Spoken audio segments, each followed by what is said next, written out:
Did you hear about the woman whose husband asked her if it would be okay to give his pregnant coworker $1,000?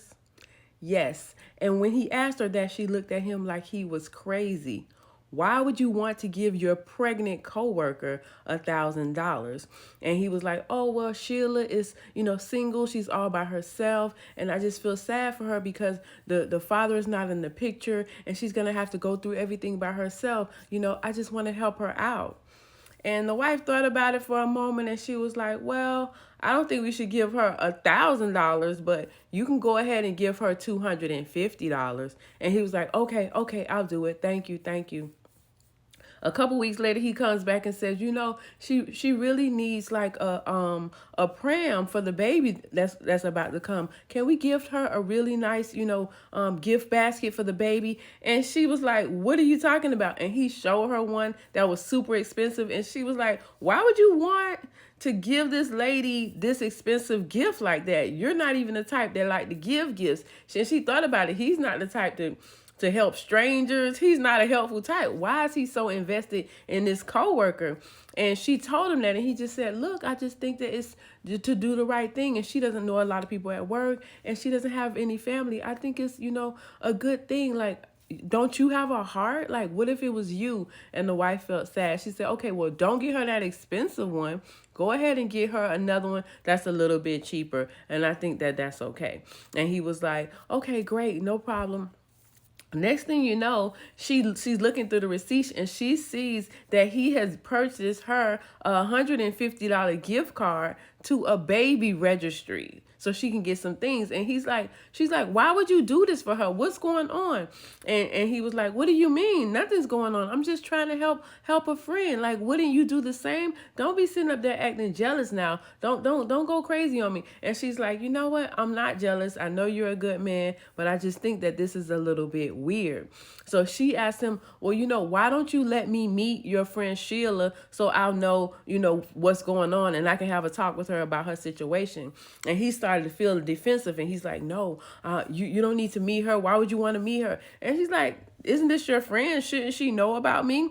And he's like, yeah, she knows about you, but you don't need to meet her. I'm not introducing you to her. Like, that don't make no sense. You need to go get some therapy and check on your jealousy issues. And she was like, what? So she's like, okay, if he's not going to introduce me to his little coworker named Sheila, then I'm going to go ahead and introduce myself to her. So she goes on his Facebook, goes to his friends, and ends up finding the girl through a mutual friend on Facebook. And she messages the girl, and she's like, my husband is Mike, and he's been telling me that he's giving you money. And I just want to know, is there something going on between y'all? Because it's just out of his character to do that. Could you tell me what's happening? And she waits a minute and then she gets an immediate response. And the response is like, oh, yes, I do know about you. You're his wife, but he doesn't love you anymore because you're old and you're ugly. And he just wants to leave you so bad, but he will never do it because he feels sorry for you. He wants to be with someone like me who's young and pretty and who makes him actually excited and happy about life. So if you want to do yourself a favor and do him a favor, then leave him alone so he can be together with me. And she was like, oh my God. And then the girl said, yes, and this baby is his. This is his baby. So she was like, oh my God. She called her husband, come here. And she showed him the messages and was like, is this true? Is this really your baby? And he was like, yes, it is my baby. I'm sorry. I'm sorry that happened. It was a mistake. Like, I don't even sleep with her anymore. I definitely don't want to be with her. I wish that this could go away, but it can't. Now that the baby's here, I'm trying to do right by the baby. Please forgive me. I don't want her. I want you. And I want to have a baby with you in the future. And she's like, you want to have a baby with me, but you got her pregnant.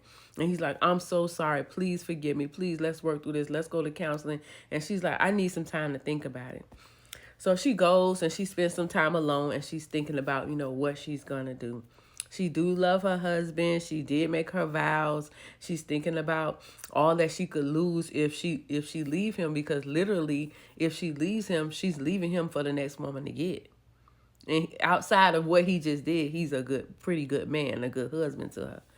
So she thinks about also the fact that if she stays with him, then that means not only is she keeping their relationship, their strained relationship now, she's also inviting a new person and a new baby into her life.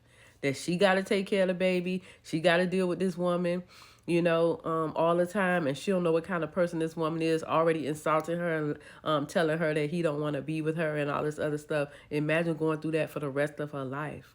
And she was thinking to herself, I don't want to go through that for the rest of my life. I love him, but I love my peace more.